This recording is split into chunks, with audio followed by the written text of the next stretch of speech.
Bonsoir à tous. Donc, vous êtes venus ce soir pour entendre parler du mariage. Et généralement, le mariage, ça intéresse. Il paraît que hier à Saint-Pierre, ils étaient plus nombreux que pour la confession. Il faut croire que le mariage intéresse plus que la confession. Alors, pourquoi le mariage généralement intéresse? Déjà pour une raison toute simple, c'est que nous avons tous ce désir en nous d'aimer et d'être aimés. Et en plus, ce désir d'être aimé de manière exclusive et pour toujours. C'est moi et moi seul qui suis aimé et pour toujours. Et ça, vous voyez, vous le sentez tous, ce désir en vous. Si je fais un sondage, je ne pense pas que je trouverai quelqu'un qui dira « Non, moi je suis prêt à partager la femme de ma vie avec autant de personnes, tous ceux qui voudront, voilà. » Non, on a envie de trouver une personne qui partage toute notre vie par amour. Et puis, il y a une deuxième raison pour laquelle je pense que c'est intéressant de parler du mariage, c'est que d'après les statistiques, en France aujourd'hui, à peu près un mariage sur deux finit par un divorce. Si on est croyant, c'est un mariage sur 5. Si on est catholique pratiquant, c'est un mariage sur 10. Ce qui veut dire que si vous êtes catholique pratiquant, vous avez 10 fois plus de chances que votre couple réussisse. Ça motive un petit peu. Et voilà, j'espère que vous comprendrez pourquoi, à la fin de ce topo, à la fin de cette conférence, pourquoi le mariage catholique n'est pas juste un petit coup d'eau bénite ou une bénédiction donnée à un couple qui s'aime. Parce que c'est un sacrement. C'est ce qu'on va voir.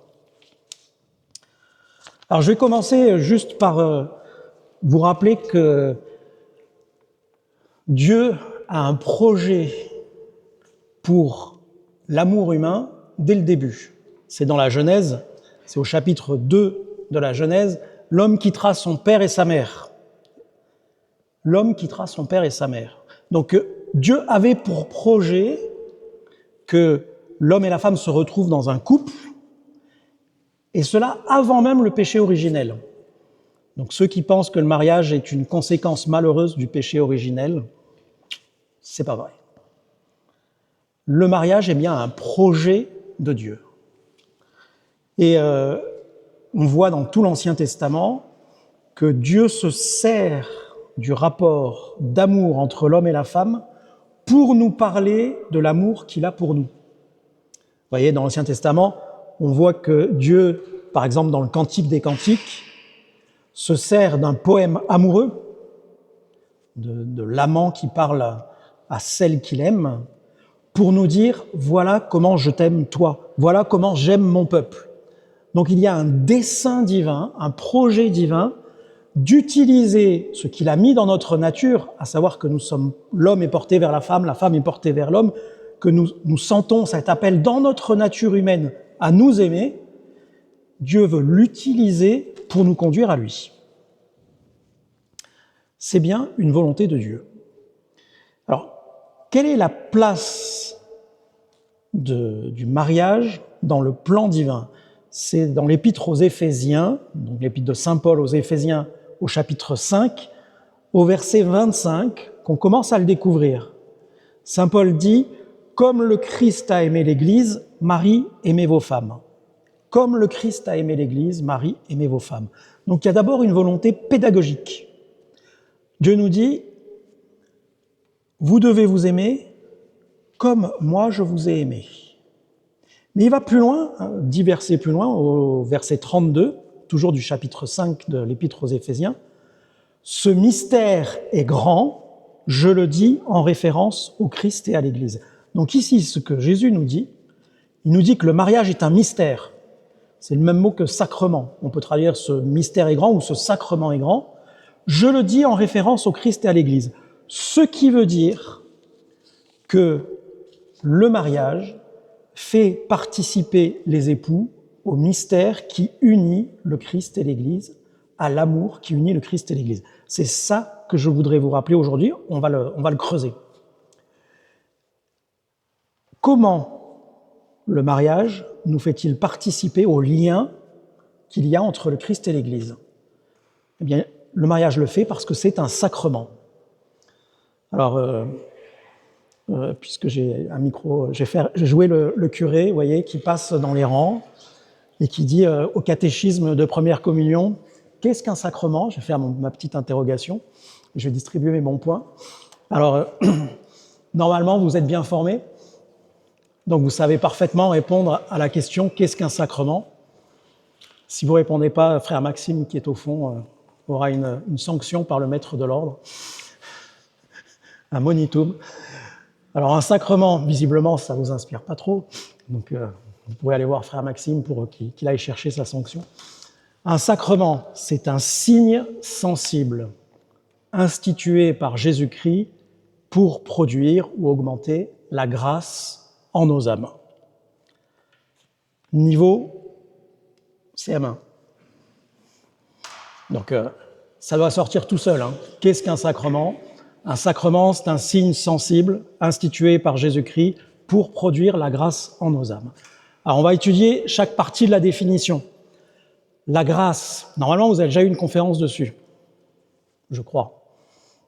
Frère Maxime dit oui. Devant ils disent pas au courant. Donc la grâce, c'est la participation à la vie de Dieu. Remettons-nous dans le contexte. Dieu est l'infini, le Très-Haut, l'Éternel, le Créateur de toutes choses. Il est l'incréé, celui qui est au-delà de tout. Je suis une créature finie dans le temps. J'ai des limites. Je n'existe pas par moi-même. Entre Dieu et moi, il n'y a aucun lien en soi. Je ne peux pas m'adresser à Dieu. Dieu ne peut pas me parler, semble-t-il. Nous sommes trop loin. Vous voyez, il y a une distance infinie. Une distance, Pascal dirait, ces fameux infinis de Pascal, c'est plus infini que l'infini de l'univers. Alors que fait Dieu? Il se donne lui-même à nous, il nous donne la grâce. La grâce, c'est la vie de Dieu qui m'est communiquée. J'ai en moi la vie de Dieu. Pourquoi? Parce que je suis baptisé.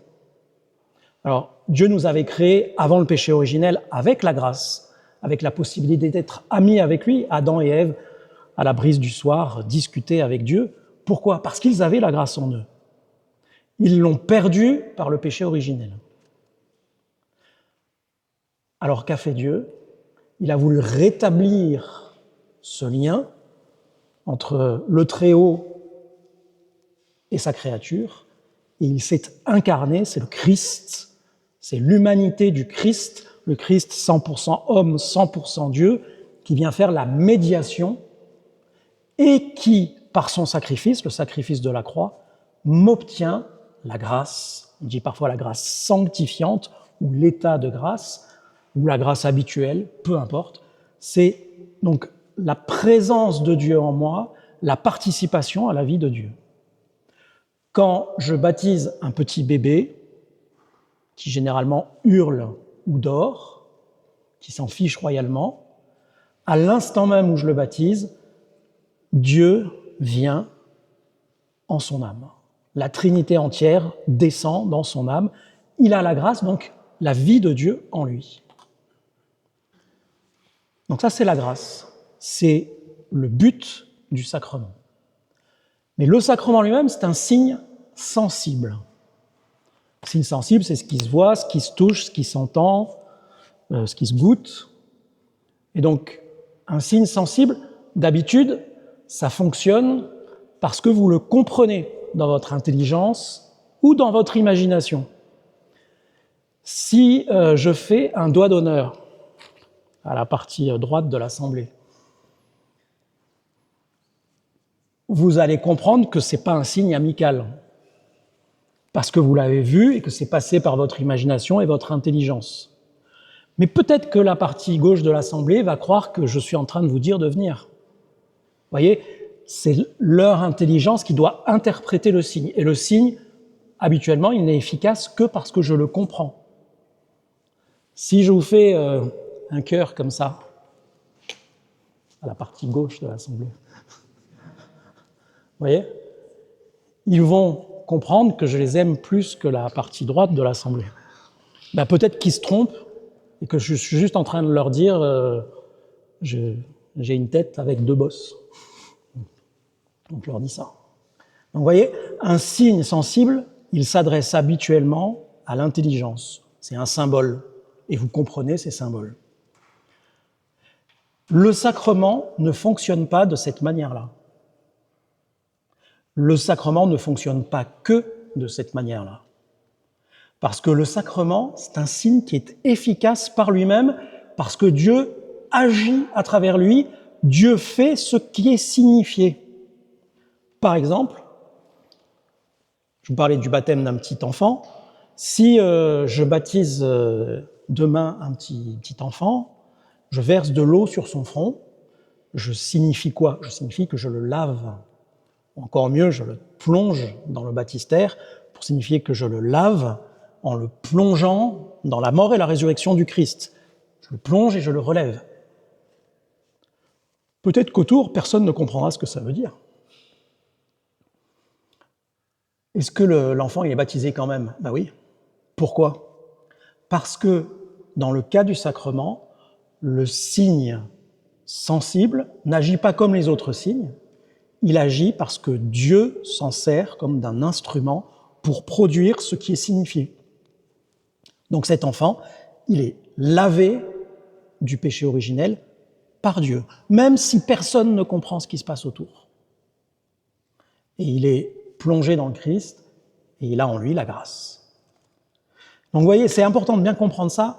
Un sacrement, c'est une continuation de la présence du Christ et une continuation physique. C'est le Christ qui vient me toucher. On parle d'un toucher physique dans le sacrement. L'humanité du Christ, vous voyez, on rêve tous d'avoir connu Jésus sur terre. Quand on en entend l'évangile, on se dit c'était quand même sympa de pouvoir rencontrer Jésus au puits comme la Samaritaine. Et imaginez en sortant là sur la petite esplanade rencontrer un type qui vous dit donne-moi à boire. C'est Jésus. Voilà. Et puis après il vous dit vos péchés d'ailleurs dans l'évangile de la Samaritaine. Donc bon, mais vous voyez, Jésus il guérissait les malades, il disait va, tes péchés sont pardonnés. Il avait cette grâce de contact, son humanité sanctifiait ceux qu'il rencontrait. Eh bien, cela continue par les sacrements. Les sacrements nous donnent ces grâces de contact. L'humanité de Jésus continue à agir à travers eux comme des instruments. Dieu me touche dans un aspect de ma vie, il se donne, il me transforme, il me fait participer à sa vie par les sacrements. Alors, question, dans le mariage, quel est le signe? Quel est le signe efficace? À partir de quand vous allez à un mariage, les mariés sont des mariés? Oui. Échange des consentements. Quand les mariés se disent « je te choisis pour mon époux, je te choisis pour mon épouse », ou au minimum ils se disent « oui ». Voilà. Je veux que tu sois mon époux, je veux que tu sois mon épouse. À partir de ce moment-là, il y a quelque chose de radicalement transformé en eux. Je vous fais remarquer que ce oui, ils se sont déjà dit ça généralement 10 fois, 20 fois, 30 fois, 100 fois. J'espère pour eux qu'ils ne découvrent pas le jour de leur mariage que oui, monsieur veut bien épouser madame et madame veut bien épouser monsieur. S'ils n'en sont pas sûrs avant, c'est un peu inquiétant. Enfin, ça risque d'être cher pour le traiteur, quoi. Mais voyez, donc c'est pas une découverte. Pourquoi ils se le disent? Est-ce que c'est juste pour faire une jolie cérémonie, pour officialiser quelque chose?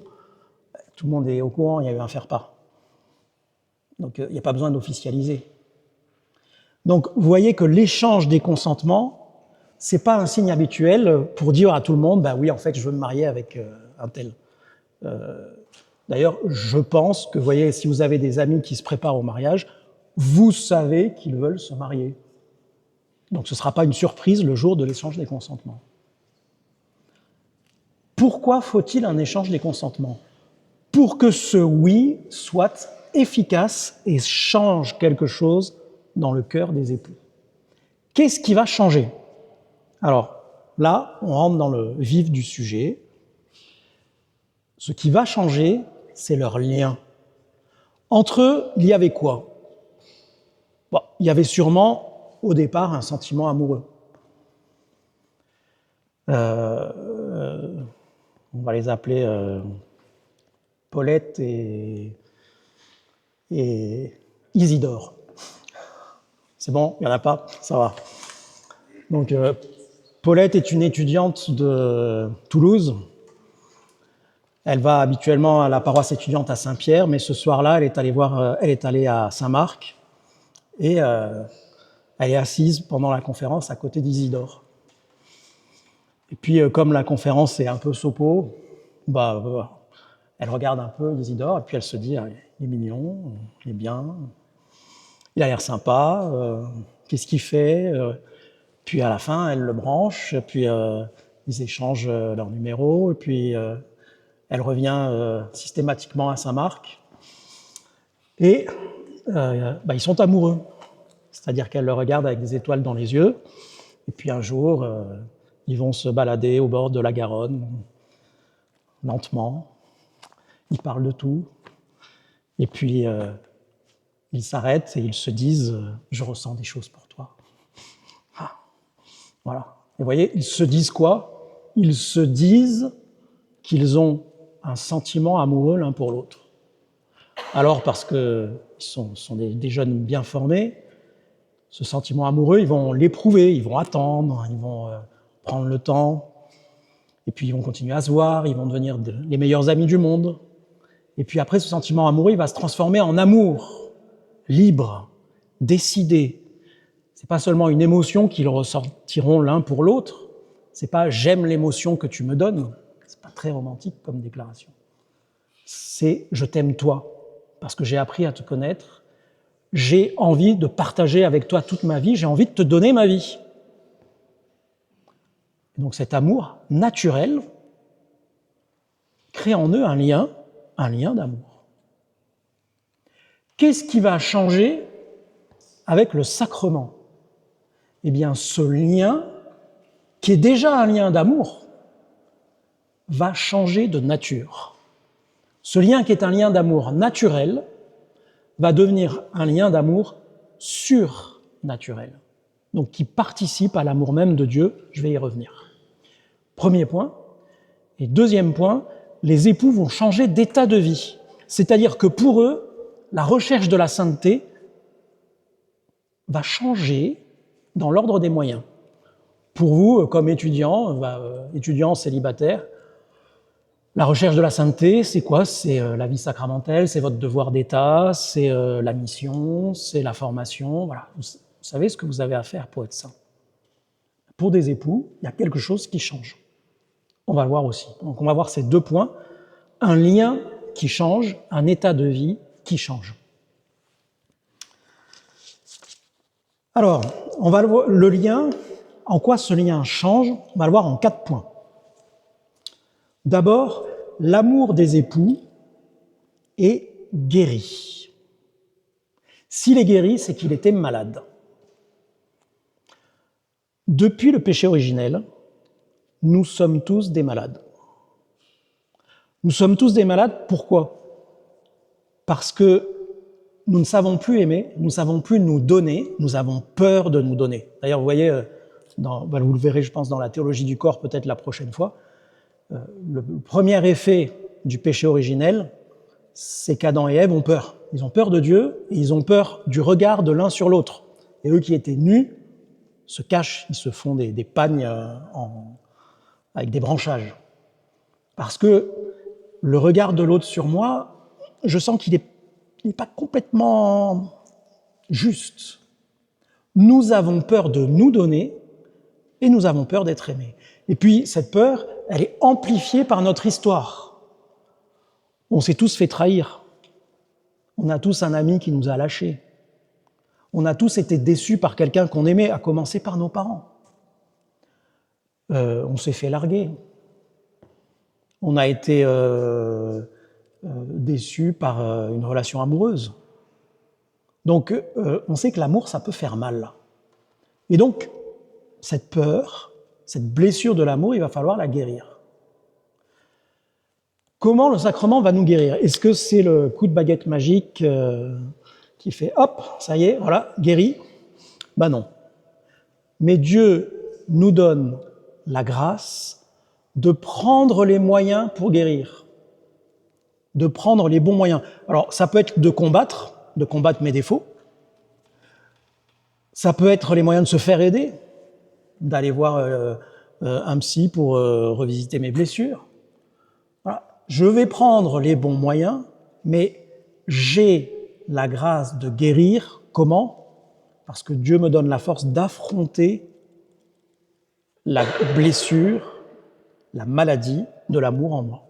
Donc, premier point, guérison.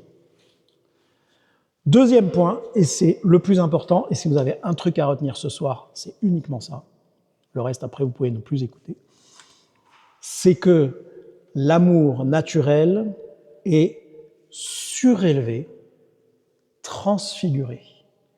Il devient une participation à l'amour que Dieu a pour nous. Alors là, vous êtes en fin de journée, vous me regardez un peu comme ça et dites de quoi qui cause le curé. Normalement, vous devriez me dire « Quoi ?» Ça veut dire que si je me marie, celui ou celle que j'aime, je pourrais l'aimer d'un amour divin. Alors, je vois des petits couples, normalement, vous devriez vous regarder et me dire quoi, « Je vais t'aimer d'un amour divin. » Ah, voilà, divin. Bah oui, c'est ça. C'est-à-dire, je vais t'aimer avec l'amour même dont Dieu nous aime, et même saint Augustin va plus loin, il dit, dans la Trinité, le Père aime le Fils, eh bien, avec ce même amour dont le Père aime le Fils, je vais pouvoir aimer dans le cadre du sacrement de mariage. Dieu me donne un amour dont je ne suis pas capable par moi-même. Il me fait participer à son amour pour que je puisse aimer. Alors, on va voir après que pour qu'il me le donne, il faut que je m'ouvre. Donc, il faut que je purifie mon amour. Il faut que mon amour soit juste pour être surélevé, pour être transfiguré. Donc ça, c'est vraiment capital, c'est le cœur du mariage comme sacrement, c'est cette transmutation de l'amour humain en amour surnaturel. Donc on a dit guérison, surélévation de l'amour. Troisième point, l'amour est consacré. Qu'est-ce que c'est qu'une consécration? Beaucoup d'entre vous étaient à la messe, il y avait sur l'autel un calice. Le calice, c'est une coupe en or, mais qui a été consacrée par l'évêque, généralement. Donc l'évêque a fait une onction avec le Saint-Crème, l'huile qu'il a lui-même consacrée le mardi saint à la messe chrismale. Pourquoi? Pour dire, cette coupe en or, elle est retirée du monde habituel, elle est réservée à Dieu. Elle est pour la gloire de Dieu. Ce qui fait que tout à l'heure, quand on sortira et qu'on prendra un verre, il y a une suite à l'apéro, bon, s'il manque des verres, on ne dira pas, tiens, on va aller chercher les calices à la sacristie. Alors, vous voyez, ça vous paraît évident. Pourquoi? Parce que le calice est réservé à Dieu et à la gloire de Dieu, c'est-à-dire à la liturgie. L'église ici, cette église est un bâtiment qui a été consacré. L'évêque, encore une fois, l'a consacré en faisant des onctions sur les murs, en le bénissant. Donc, on ne va pas s'en servir de hangar ou de boîte de nuit. Sinon, ce serait une profanation. On prendrait quelque chose qui est réservé à Dieu et on le profanerait. On lui volerait quelque chose. Eh bien, l'amour du mari pour son épouse, de l'épouse pour son époux, par le sacrement de mariage, est consacré. C'est-à-dire qu'il est pris pour être offert à Dieu, pour servir à la gloire de Dieu. Ce qui suppose que chaque fois qu'un époux et une épouse mariés sacramentellement s'aiment, ils rendent gloire à Dieu.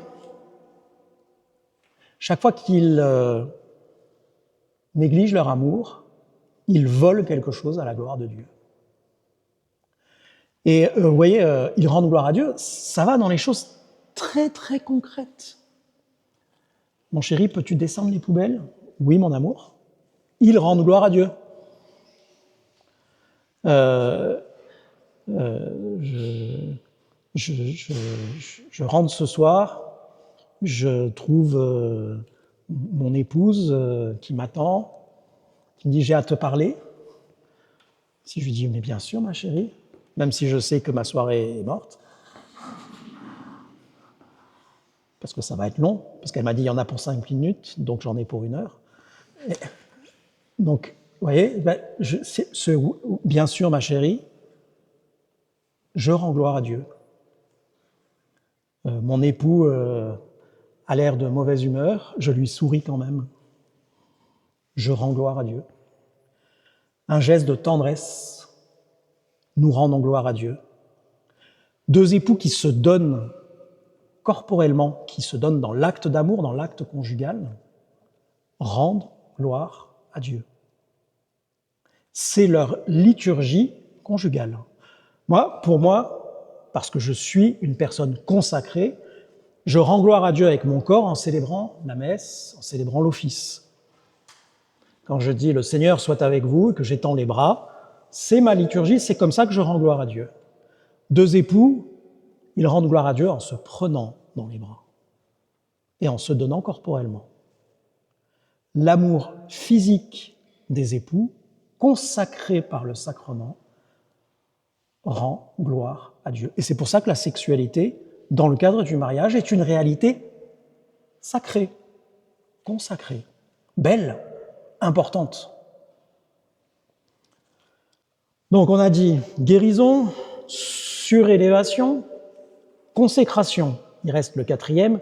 Le quatrième aspect qui change dans le lien entre les époux, c'est une grâce de fécondité. J'en vois qui ouvrent des yeux, qui disent « Oula, ça veut dire qu'on va avoir beaucoup d'enfants ?» Non, ce n'est pas une grâce de fécondité physique. C'est une grâce de fécondité spirituelle. On pourrait dire que c'est une grâce de manifestation. Une épiphanie, vous voyez, l'épiphanie, c'est la manifestation de la divinité du Christ, ou à la transfiguration, Jésus manifeste qu'il est Dieu à travers la lumière que les apôtres voient, qui transparaît de lui. Jésus manifeste qui il est.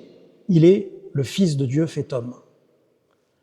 Eh bien, les époux chrétiens, mariés sacramentellement, manifestent au monde comment Dieu aime l'humanité.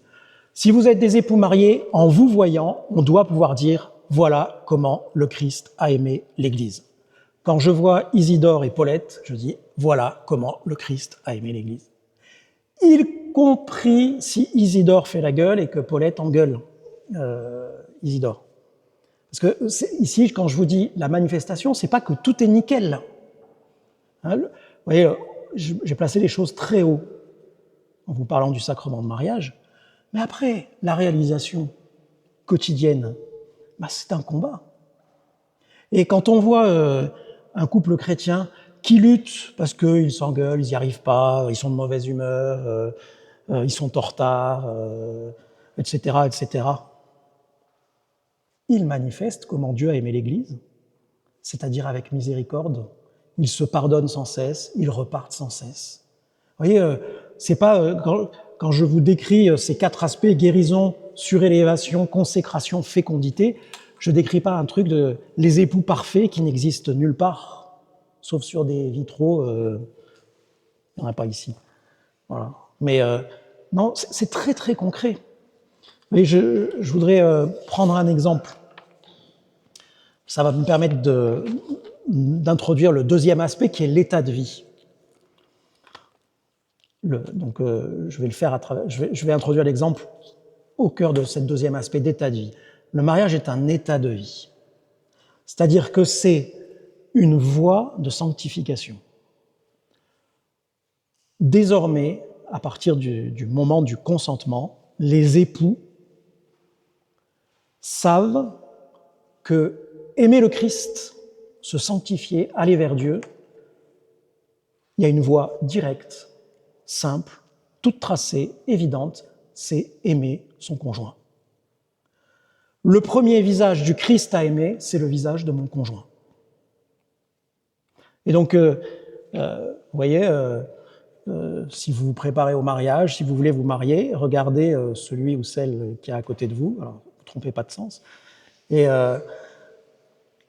dites-vous, voilà, si je me marie, le visage du Christ à aimer, ce sera lui, ce sera elle. Alors là, comme vous êtes tout amoureux et tout, dites « Waouh, super, magnifique ». Alors après, ça dure longtemps, hein, un mariage. Vous savez qu'aujourd'hui, un mariage, ça peut durer 50 ans. Imaginez de vous réveiller 50 ans, tous les jours, à côté de la même personne. Alors les premiers jours, on dit « Waouh, c'est le visage du Christ à aimer ». Au bout de 10 ans, on dit « c'est... Je crois que c'est le visage du Christ à aimer ». Au bout de 30 ans, on dit « Jésus se cache ». Et puis, quand ma femme ressemble à sa mère, je dis si j'avais su, Jésus, que tu te cachais jusque-là. Voyez, alors, je dis ça pour rire, mais pour vous dire, c'est long, 50 ans. Mais le Seigneur nous donne sa grâce tous les jours. Cette grâce du mariage, elle est renouvelée tous les jours. Comment? Chaque fois que les époux se redisent oui. Il n'y a pas besoin de rééchanger les consentements.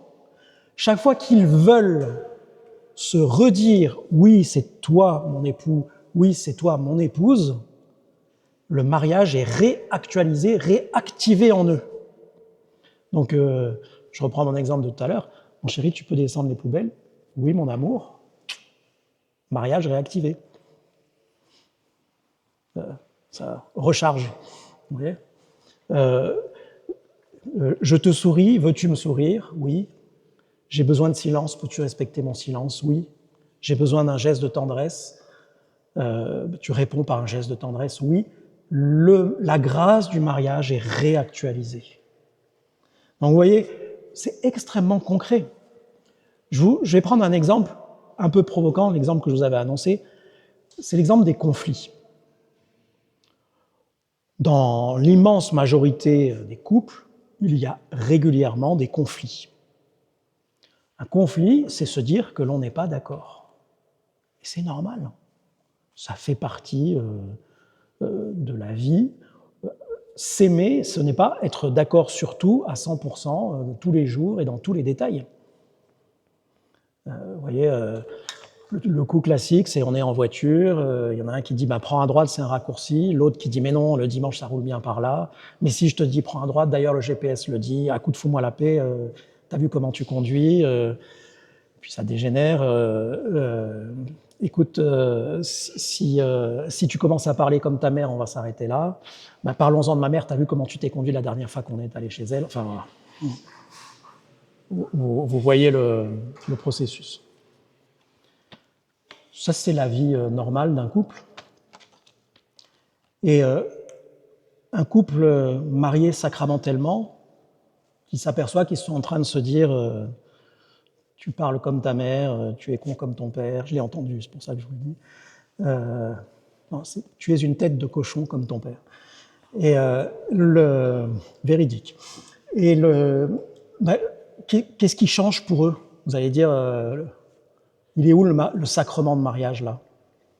C'est qu'ils font l'expérience de leur faiblesse, de leur péché, et donc ils vont vouloir se pardonner. Ils vont vouloir avoir un conflit intelligent, c'est-à-dire se dire « oui, nous ne sommes pas d'accord sur ce point. En fait, ce qui me tenait à cœur, c'était de te dire que ceci, mais j'aurais peut-être pas dû te le dire en te disant que tu étais con comme ton père. Et je te demande pardon d'avoir eu raison, mais de t'avoir dit les choses de la mauvaise manière. » Non, c'est pas un bon pardon, ça. Mais vous voyez, c'est ça, un état de vie où on renouvelle sans cesse le consentement. Donc c'est extrêmement concret. Le mariage, c'est un sacrement qui dure et c'est un sacrement concret. Vous savez, la meilleure parabole pour décrire le mariage, c'est le grain de sénévé. Un grain de sénévé, pour faire simple, c'est comme un gland. Vous voyez, c'est une graine qui traîne par terre. Voilà. Et nous, quand on rêve du mariage, on rêve du chêne. Un truc bien solide, bien grand, immense, ça sera magnifique. Mais dans la vie, on n'est pas des chênes, on est plutôt des glands. Voilà, on vit des choses toutes petites, très, très simples. Simplement, c'est le gland qui devient un chêne. Et s'il n'y a pas de gland, il n'y a pas de chêne. Donc notre vie, la vie des époux, ce sont des toutes petites choses ordinaires où sans cesse on cherche à se redire oui, parce qu'à travers ce oui, c'est un oui qui est dit au Christ lui-même. Et c'est ça le mariage comme état de vie, c'est qu'à travers tous les oui redits jour après jour, ce sont des oui qui sont dits au Christ lui-même. Donc on ne devient pas saint malgré son mariage, à côté du mariage, on devient saint par son mariage et dans le mariage. Mais ça suppose de regarder l'autre avec un regard de foi, un regard surnaturel. Je n'ai pas regardé l'heure. Ça va. Pour cela, il faut que notre amour soit naturellement juste pour qu'il puisse être élevable par Dieu jusqu'à participer à son amour à lui. Pour que notre amour soit juste, il faut que ce soit un don complet de moi-même. Complet, ça suppose qu'il soit libre. Je veux librement me donner à toi. Il faut déjà pouvoir dire je. Donc il faut un minimum de maturité, savoir qui je suis, qui je veux donner, tout ce que je suis. Je veux me donner à toi complètement. Ça suppose la fidélité. Si je dis je veux me donner à toi complètement, mais je me laisse le droit d'essayer d'autres trucs, en l'occurrence d'autres personnes, c'est pas complètement. Donc vous voyez le propos, le dessein, la volonté libre de fidélité absolue, elle fait partie du don de soi complet. Je me donne à toi librement, dans la fidélité, pour toujours. C'est ce qu'on appelle l'indissolubilité. Je ne dis pas pour toujours, sauf si tu deviens trop pénible. Pour toujours, sauf si tu ressembles trop à ta mère. Non, c'est pour toujours. Je serai ton mari pour toujours, quelles que soient les circonstances. Je serai ton épouse pour toujours, quelles que soient les circonstances.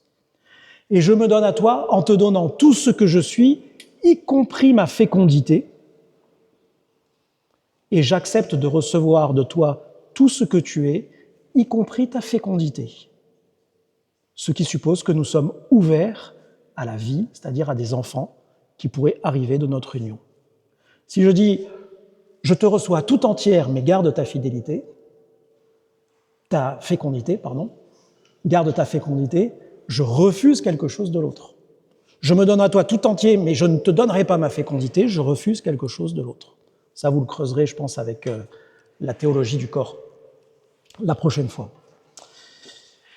Alors, je finis en vous disant donc que cet amour humain qui est élevable par Dieu, c'est donc un amour libre, fidèle, pour la vie, pour toute la vie, et ouvert à la fécondité. Si cet amour a ces 4 piliers, alors il est élevable par Dieu, et alors il peut devenir un sacrement dans le cadre du sacrement de mariage. Les époux, en se disant oui, se donnent l'un à l'autre le sacrement devant un ministre de l'Église. Ce sont eux qui se donnent le sacrement. La présence du ministre de l'Église, c'est-à-dire du prêtre ou du diacre, est là pour montrer, garantir que l'Église reçoit cet échange des consentements. Et alors les époux peuvent entre eux former une famille qui est, Jean-Paul II aimait beaucoup dire ça, comme une petite église. Il disait en latin une ecclesiola, une petite église. Ils forment entre eux, en petit, ce que l'église est en grand. C'est-à-dire un lieu où Dieu est à la première place, où Dieu est connu, aimé, glorifié et où Dieu donne sa grâce. Et aussi un lieu missionnaire. Un lieu où Dieu peut se faire connaître et peut se manifester. Alors je finis en vous disant là-dessus, pour vous rassurer, des églises, il y en a de tout style. L'église de Saint-Marc, elle est sympa, elle est à la bonne taille, on y est bien, elle est joliment repeinte, ok. Il y a des églises immenses, il y a Saint-Pierre de Rome, on est un peu paumé dans Saint-Pierre de Rome. Voilà. Il y a Rangueil à côté, c'est une autre, l'église des Dominicains, c'est une autre poésie, la poésie du béton. Mais en regardant bien, je pense qu'on peut trouver de la poésie. Il y avait une très belle lumière ce soir pendant les vêpres à Rangueil. Il y a la petite église romane qu'on trouve au détour d'une colline, toute petite, toute trapue, mais tellement touchante. Et puis il y a Notre-Dame de Paris, voilà. Donc des églises, il y en a de tout style. Vous tous, si vous n'êtes pas appelés à la vie consacrée, si vous n'êtes pas appelés à être prêtre, religieux ou religieuse, alors vous êtes appelés par votre nature au mariage. Et vous devrez construire une petite église. Et elle sera du style que vous lui donnerez. Ce sera une grande église, toujours ouverte, avec des chants magnifiques dedans, avec des fêtes tous les jours, très bien. Ce sera une petite église discrète, peut-être. L'important, c'est que ce soit une église, et le cœur d'une église, c'est le Christ qui nous unit quand nous sommes à l'église. Donc vous voyez, quand saint Paul dit « ce sacrement est grand », je le dis en référence au Christ et à l'Église, il vous dit « vous qui voulez vous marier parce que vous savez que vous n'êtes pas appelés à la vie consacrée, le sacrement que vous voulez recevoir est grand parce qu'il vous donne une mission qui est de bâtir entre vous une petite Église, et ça c'est quand même merveilleux. » Donc, je vous propose, je vous propose du coup quelques questions pour échanger entre vous.